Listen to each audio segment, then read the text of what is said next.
radio. Il est 14 heures à Paris. Vous écoutez la radio IF avec Isabelle. Bonjour et bienvenue chez le radio de EF. Les titres du journal seront les suivants. Les actualités plus importantes qui sont passées la dernière année et aussi les activités culturelles. Après, on parlera avec une étudiante de EF de son expérience ici à Paris. En plus, Nora et Neil nous diront leurs horoscopes pour l'année prochaine.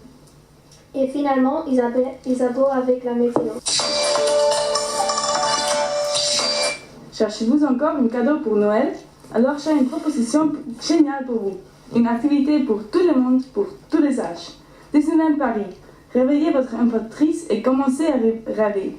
Achetez une ticket supermarché valide toute l'année et faites plaisir à votre famille.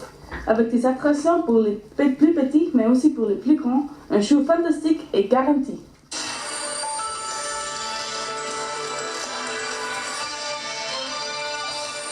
Tout d'abord, les actualités les plus importantes avec Marika et Maria. Bienvenue la fille. Merci.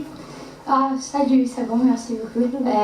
Maintenant, on va parler un peu des actualités les plus importantes de 2017. Maintenant que je lis mes notes, c'est un peu négatif tout que j'écris, mais c'était une bonne année aussi. On a commencé l'année avec la prise de pouvoir de Trump. Donc c'était un jour un peu triste pour l'humanité.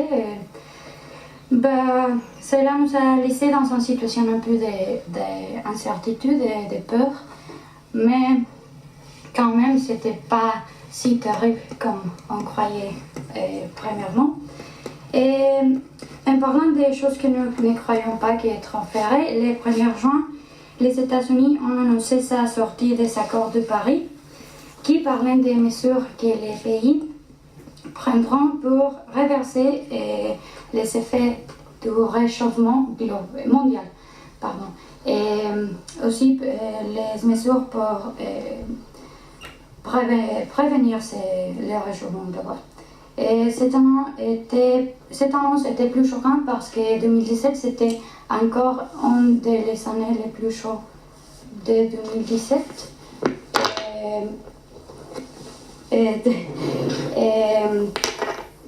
Il y a 25 ans que la communauté scientifique a parlé pour la première fois de réchauffement global, réchauffement mondial, pardon. Et cette année, encore une fois, ils ont parlé que nous sommes chaque jour un peu plus proches de ça qui peut être, même si ça semble un peu dramatique, la fin de l'humanité et du monde comme on le connaît.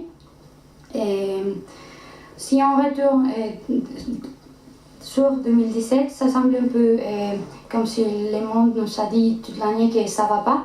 Il y avait beaucoup de catastrophes naturelles et les inondations à Bangladesh, au Népal, les tremblements de terre au Mexique, à la frontière entre Iran et Irak, et au Corée du Sud, en Italie, et aussi les incendies au Portugal, en Espagne, à Californie et au Chili. On ne peut pas oublier les ouragans qui ont affecté Costa Rica et plusieurs des îles des Caraïbes. Texas, Florida et partie du Mexique ont été affectés aussi. Et même l'Irlande était affectée par les saisons d'ouragans cette année. Et je crois que c'était l'ouragan le plus fort qui a affecté l'Irlande en plus de 30 ans. Finalement, il y avait un état d'émergence à Bali, après qu'un volcan appelé le mont Ugan a eu d'activité après plusieurs années inactives. Toutes ces catastrophes ont laissé beaucoup de travail de reconstruction et plusieurs morts et blessés dans ces pays.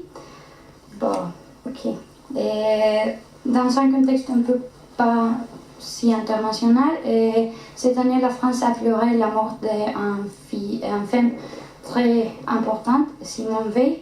Elle était un survivant de l'Holocauste, un politicien et un avocat. Elle était la première femme qui a été présidente du Parlement européen. Elle a lutté aussi pour les droits des femmes et elle a fait adopter la loi qui dépénalise l'interruption volontaire des grossesses. Et ça veut dire l'avortement. Et après sa mort, Macron a décidé qu'il fera sa entrée au Panthéon et avec son époux.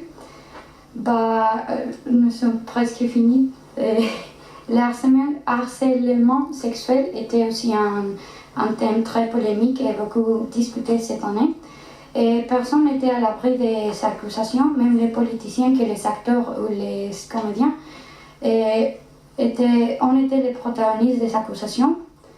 Et ça, à mon avis, avait eu un effet positif par un côté, parce que déjà quelques années que le terrorisme a été un thème récurrent dans les médias. Cette année, il y avait 1062 attaques terroristes et 60 355 morts. Les attaques ont eu plusieurs mortes étaient en Afrique et en Asie, mais ça a été aussi les attaques qu'on a entendu parler, de quelles on a entendu parler. Et, par exemple, il y avait une attaque en Somalie et une bombe a été détonée et il a laissé plus de 500 morts. Mais il n'y avait pas beaucoup de couverture. Et par contre, les attaques à Londres, Barcelone, Paris et Manchester ont eu beaucoup d'attention et de couverture de presse. C'est tout de mon parti et maintenant Marika va continuer avec les actualités. Merci pour ton part. Alors, je continue avec le référendum du Royaume-Uni. On a tout entendu de ça. Le 29 mars de cette année, la première ministre Theresa May a informé le Conseil européen du souhait du Royaume-Uni de quitter l'Union européenne. Pendant ce moment-là, la procédure de retraite a officiellement commencé. Or, le Royaume-Uni a dit d'avoir besoin d'une période de transition pour organiser tout afin que la séparation se passe bien. Le Royaume-Uni et l'Union européenne ont ainsi jusqu'en mars 2019 pour négocier cette sortie. Le Brexit apporte beaucoup de dangers avec parmi la facture de la sortie de l'Union européenne, la libre circulation des personnes, le statut des citoyens européens au Royaume-Uni et celui des Britanniques dans l'Union européenne et bien sûr la frontière entre Irlande du Nord et l'Irlande. Le Royaume-Uni et l'Union européenne ont agi jusqu'en mars 2019 pour négocier cette sortie. Alors, on continue avec Emma Morano. Elle a décidé, mais elle est la dernière survivante connue du 19e siècle. Elle a trouvé mort le 15e d'avril à l'âge de 117 ans. Selon le Gerontology Research Group, la doyenne de l'humanité est désormais une femme de Jamaïca, Philip Brown, née en 1990. Emma Morano était la dernière personne connue dans le monde à avoir vu le jour avant